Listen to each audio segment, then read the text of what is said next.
रामायण में एक प्रसंग आता है भगवान श्री राम का राज्याभिषेक का। रात को ही सूचना हो जाती है पूरे राज्य में कि कल राम को राजा बनाया जाएगा, और रात को ही मंत्रा कैकेयी की बुद्धि भ्रमित करती है और जो राम राजा बनने वाले थे उनको वनवास दिलवा देती है। तो ये रामायण में सबसे पहली बात हमें सिखाती है कि अगर महान बनना है तो संघर्ष करना पड़ेगा। सबसे पहली बात रामायण हमें सिखाती है कि अगर महान बनना है तो हमें संघर्ष करना ही पड़ेगा जीवन में, क्योंकि बिना संघर्ष के कोई महान नहीं बनता।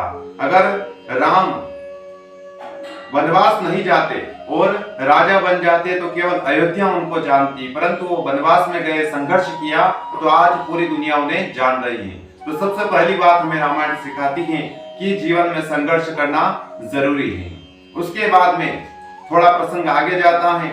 राम वनवास में चले जाते हैं और वन में जाकर के तपस्वियों का वेश धारण करके वन में भटकते हैं। उसी समय रावण आता है और माता जानकी का हरण कर लेता है, सीता का हरण कर लेता है। उस समय राम थोड़े विचलित हो जाते हैं, परंतु फिर भी वो अयोध्या लौट करके नहीं आते हैं।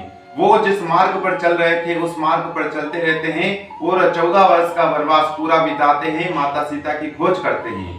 तो दूसरी बात हमें रामायण यह सिखाती है कि जीवन में कितनी ही बड़ी परेशानी क्यों ना आए, हमें अपने रास्ते से कभी भटकना नहीं चाहिए। जो व्यक्ति रास्ते से भटक जाता है, परेशानियों को देखकर घबरा जाता है, वह फिर जीवन में कोई बड़ा काम नहीं कर सकता है, वह कभी आगे नहीं बढ़ सकता है। तो ये दूसरी बात हमें रामायण सिखाती है कि हमें मुश्किल समय में धैर्य रखना चाहिए और आगे बढ़ना चाहिए। उसके बाद में थोड़ा और प्रसंग आगे जाता है।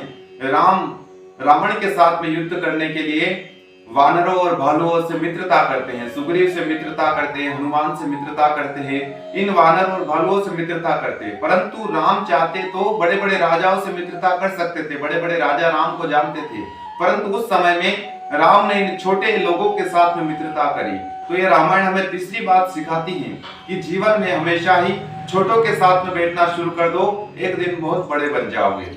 छोटे लोगों के साथ में बैठना शुरू कर दो, छोटों से प्रेम करना शुरू कर दो, एक दिन बड़े ही महान बन जाओगे, बड़े बन जाओगे और तुम्हारा नाम हो जाएगा। उसके बाद में राम कथा में आगे प्रसंग बढ़ता है। राम का रावण के साथ में युद्ध होता है। उससे पहले राम विभीषण को अपना मित्र बनाते, अपना दोस्त बना लेते हैं। तो ये चौथी बात हमें रामायण सिखाती है कि अगर जीवन में कुछ बड़ा कार्य करना है तो दुश्मन को भी दोस्त बनाना शुरू कर दो। राम ने विभीषण को अपना दोस्त बना लिया, क्योंकि वो तो दुश्मन का भाई था, फिर भी राम ने उसे गले लगा लिया और अपना मित्र बना लिया।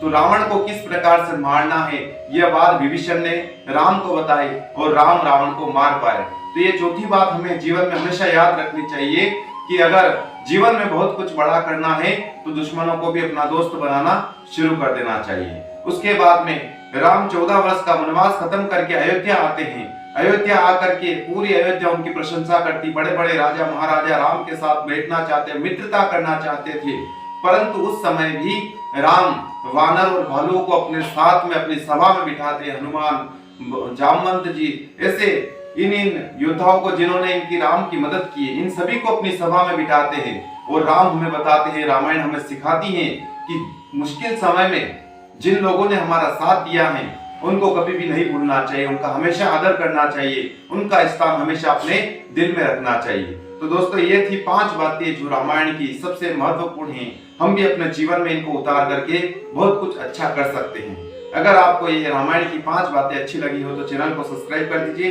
एक छोटा सा लाइक कर दीजिए। चलिए मिलते हैं ऐसे अगले वीडियो के साथ में, तब तक के लिए जय श्री राधे, जय श्री राम।